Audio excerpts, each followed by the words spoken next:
అందరికీ నమస్కారం. ఈ రోజు నుండి కార్తీక పురాణం మనం పారాయణం చేసుకుందాం.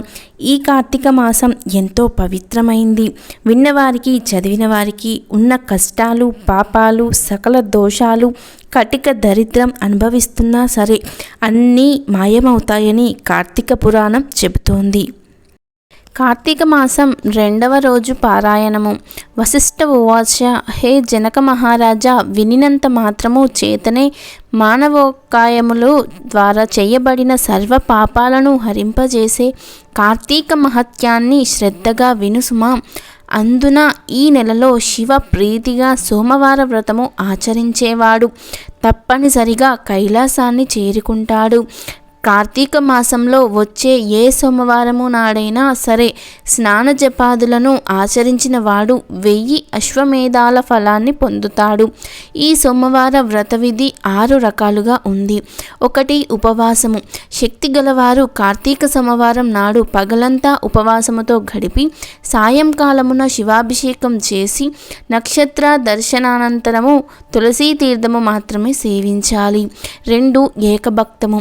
సాధ్యం కాని వాళ్ళు ఉదయ స్నానం, దాన జపాలను యథావిధిగా చేసుకొని మధ్యాహ్నము భోజనమును చేసి రాత్రి భోజనానికి బదులు శైవ తీర్థమో తులసీ తీర్థమో మాత్రమే తీసుకోవాలి. 3. నక్తము.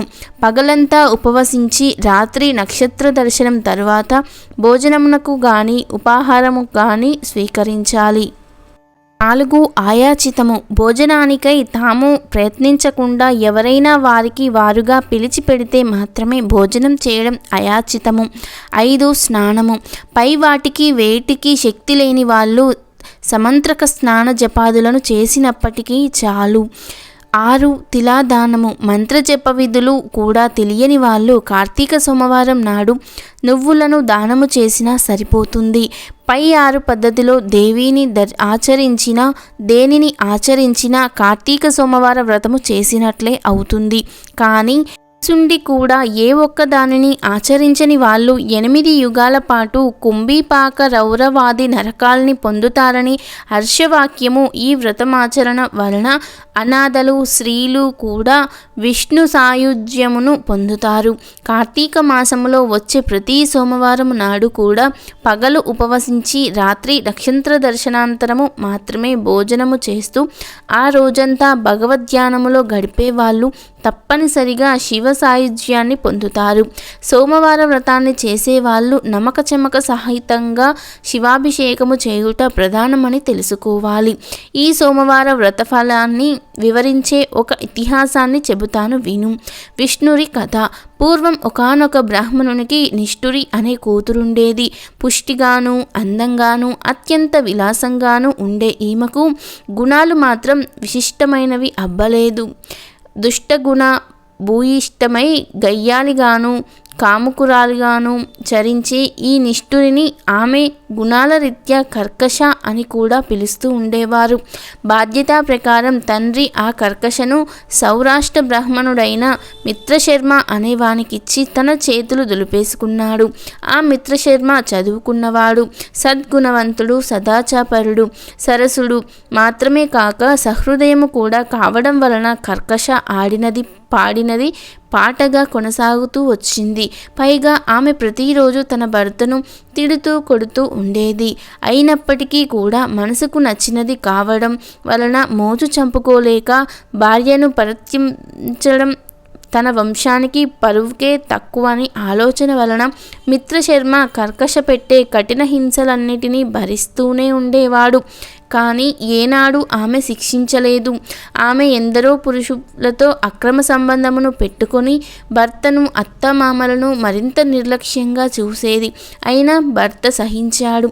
ఒకానొక రోజు ఆమె యొక్క వీటులతో ఒకడు ఆమెను పొందుతూ, నీ మొగుడు బ్రతికి ఉండడం వల్లనే మనం తరచూ కలుసుకోలేకపోతున్నాం అని రెచ్చగొట్టడంతో కర్కశ ఆ రాత్రికి రాత్రే నిద్రాముద్రుడితై తన భర్త శిరస్సును ఒక పెద్ద బండరాతితో మోది చంపివేసి ఆ శవాన్ని తానే మోసుకొని పోయి ఒక పాడుబడ్డ నూతిలోకి విసిరివేసింది. ఇదంతా గమనించినప్పటికీ ఆమె మాటలు విటుల బలం ఎక్కువ కావడం చేత అత్తమామలు ఆమెనేమీ అనలేక తామే ఇల్లు వదిలి పారిపోయారు. అంతటితో మరింత స్వతంత్రించిన కర్కశ కన్నుమిన్నుగానని కామావేశంతో అనేక మంది పురుషులతో సంపర్కము పెట్టుకొని ఎందరో సంసార స్త్రీలను కూడా తన మాటలతో భ్రమింపజేసి తమ మిటులను తార్చి తద్వారా సొమ్ము చేసుకునేది.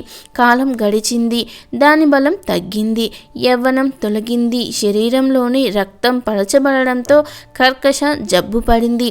అసంఖ్యాక పురుషోత్తములతో సాగించిన శృంగార క్రీడల పుణ్యమా అని అనూహ్యమైన వ్యాధులు సోకాయి. పూలగుత్తిలాంటి మేను పుల్లు పడిపోయినది. జిగిబిగి తగ్గిన కర్కశ వద్దకు విటుల రాకపోకలు తగ్గిపోయాయి. ఆమె సంపాదన పడిపోయింది. అందరికందరూ ఆమెను అసహ్యించుకోసాగారు. తుదకు అక్రమపతులకే గాని సతులకు నోచుకొని ఆ విష్ణుర తినడానికి తిండి, ఉండేందుకింత ఇల్లు, వంటి నిండా కప్పుకొనేందుకు వస్త్రము కూడా కరువైనదే. సుఖవ్రణాలతో నడివీధిన పడి మరణించింది. కర్కశ శవాన్ని కాటికి మోసుకుపోయే దిక్కు కూడా లేకపోయింది. యమదూతలు ఆ జీవిని పాశబద్ధను చేసి నరకానికి తీసుకువెళ్లారు. యముడామెకు దుర్భరమైన శిక్షలను విధించాడు. భర్తద్రోహికి భయంకర నరకం. భర్తను విస్మరించి పరపురుషులను ఆలింగనము చేసుకున్న పాపానికి ఆమె చేత మండుతున్న ఇనుప స్తంభాన్ని కౌగిలింపజేశాడు. భర్త తలను బ్రద్దలు కొట్టినందుకు ముండ్లగద్దలతో ఆమె తల చిట్లేటట్లు మోదించాడు. భర్తను దూషించినందుకు, కొట్టినందుకు, తన్నినందుకు దాని పాదాలను పట్టుకొని కఠిన శిలలపై వేసి బాధించాడు. సీసమును గాని చెవులలో పోయించాడు. కుంభీపాక నరకానికి పంపాడు.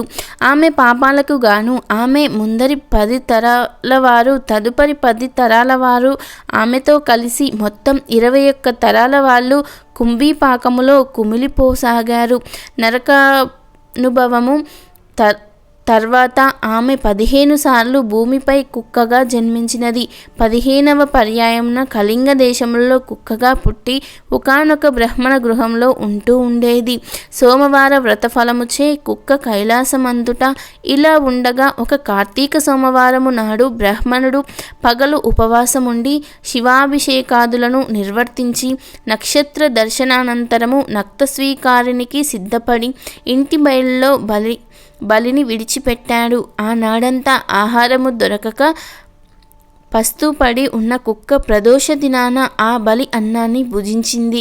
బలి భోజనము వలన దానికి పూర్వస్మృతి కలిగి ఓ విప్రుడ రక్షింపు మని కొయ్యి పెట్టినది.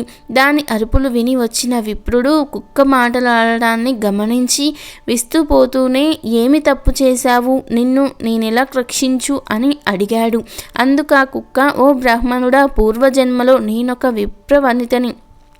కామముతో కండ్లు మూసుకుపోయి జారతత్వానికి ఒడిగట్టి భర్త హత్యకు వర్ణసంకరానికి కారకులైన పతితను.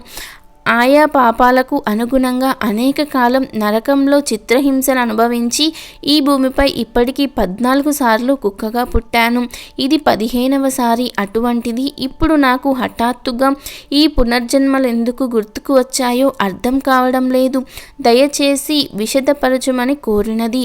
బ్రాహ్మణుడు సర్వాన్ని జ్ఞానదృష్టి చేత తెలుసుకొని శూనకము ఈ కార్తీక సోమవారం నాడు ప్రదోష వేళ వరకు పస్తు పడి ఉండి నాచే విడువబడిన బలిభక్షములను చేయుట వలనే నీకీ పూర్వజన్మ జ్ఞానము కలిగినదని చెప్పాడు. ఆపై నా జాగిలము కరుణామనుడైన ఓ బ్రాహ్మణుడా, నాకు మోక్షమెలా సిద్ధించునో ఆనతీయమని కోరిన మీదట దయాళువైన ఆ భూసురుడు తాను చేసిన అనేక కార్తీక సోమవార వ్రతాలలో ఒక సోమవారం నాటి వ్రతఫలాన్ని ఆ కుక్కకు ధారపోయగా ఆ క్షణమే ఆ కుక్క తన శూనక దేహాన్ని పరిత్యజించి దివ్యశ్రీ శరీరాణి అయి ప్రకాశమనహార వస్త్రభూషితమై పితృదేవతా సమన్వితయై కైలాసమునకు చేరినది. కాబట్టి ఓ జనక మహారాజా, నిశ్రేయసదాయి అయిన ఈ కార్తీక సోమవార వ్రతాన్ని నీవు తప్పనిసరిగా ఆచరించు అంటూ వశిష్ఠుడు చెప్పడం ఆపాడు. ఖచ్చితంగా చేసుకోవాల్సిన కార్తీక సోమవారం పూజ అలాగే పారాయణం ఖచ్చితంగా వినండి. వీడియో నచ్చితే లైక్ చేయండి. మరిన్ని వీడియోస్కి సబ్స్క్రైబ్ చేసుకోండి. Thank you for watching.